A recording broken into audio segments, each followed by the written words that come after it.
আজ আপনাদের সাথে শেয়ার করছি রুটি পরোটা খাওয়ার জন্য একটা দারুণ আইটেম, ভেজিটেবল এবং পনিরের ভুর্জি।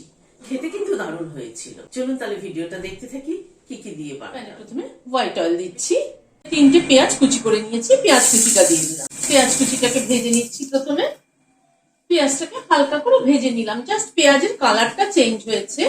2টো কাঁচা লঙ্কা কুচি দিয়ে দিলাম, একটু নাড়াচাড়া করে নিচ্ছি। 6-7 কোয়া রসুন পেস্ট করে নিয়েছি, দিয়ে দিলাম, একটু নাড়াচাড়া করছি। 1 চামচ আদা বাটা দিয়ে দিলাম, আদা বাটাটাকে দিয়ে একটু নাড়াচাড়া করে নিচ্ছি। রান্নার সময় আমরা যে আদা রসুন পেস্ট ব্যবহার করি সেটা কিন্তু ফ্রেশ হলে পরে তরকারির টেস্টই কিন্তু আলাদা হয়। আদা বাটাটাকে হালকা করে ভেজে নিলাম। 2টো টমেটো কুচি করে নিয়েছি, দিয়ে দিলাম। নুন দিয়ে দিচ্ছি, হলুদ দিয়ে দিলাম। নুন হলুদ দিয়ে একটু নাড়াচাড়া করে নিচ্ছি। টমেটোটা নরম হয়ে গিয়েছে, টমেটোটা কষানো হয়ে এসছে অনেকটা। 1/2 চামচ রোস্টেড জিরের গুঁড়ো দিলাম, কাশ্মীরি লঙ্কার গুঁড়ো দিলাম সামান্য পরিমাণ। সবকিছুকে একটু নাড়াচাড়া করে নিলাম। এখানে একটা গাজর গ্রেট করে নিয়েছি, সেটা দিয়ে দিলাম। 8-10টা বিনস কেটে নিয়েছি, সেটাও দিয়ে দিলাম। খানিকটা ক্যাপসিকাম কুচি দিয়ে দিলাম। সবকিছুকে দিয়ে মশলার সাথে কষিয়ে নেব। গ্যাসের ফ্লেমটাকে মিডিয়ামে রেখে ভালো করে মশলার সাথে সবজিটাকে কষাবো। প্রায় মিনিট 3-4 সময় ধরে সবজিটাকে মশলার সাথে কষিয়ে নিলাম। এবার খানিকটা কড়াইশুঁটি দিয়ে দিলাম, কড়াইশুঁটিটাকে দিয়ে আবার একটু কষিয়ে নিচ্ছি।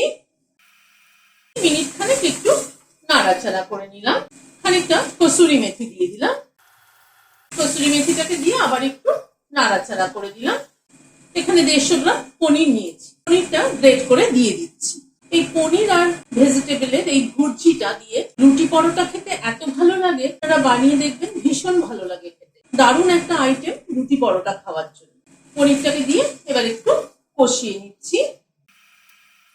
পনিরটাকে দিয়ে মিনিট 2 নাড়াচাড়া করে নিলাম। আন্দাজ মতো একটু চিনি দিয়ে দিলাম, চিনিটাকে মিশিয়ে দিচ্ছি।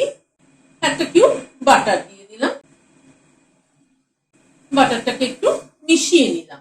লাস্টে একটা পাতিলেবুর অর্ধেকটা দিয়ে দিচ্ছি। খানিকটা ধনেপাতা কুচি ছড়িয়ে দিলাম। সবকিছুকে একসাথে একবার মিশিয়ে দিচ্ছি।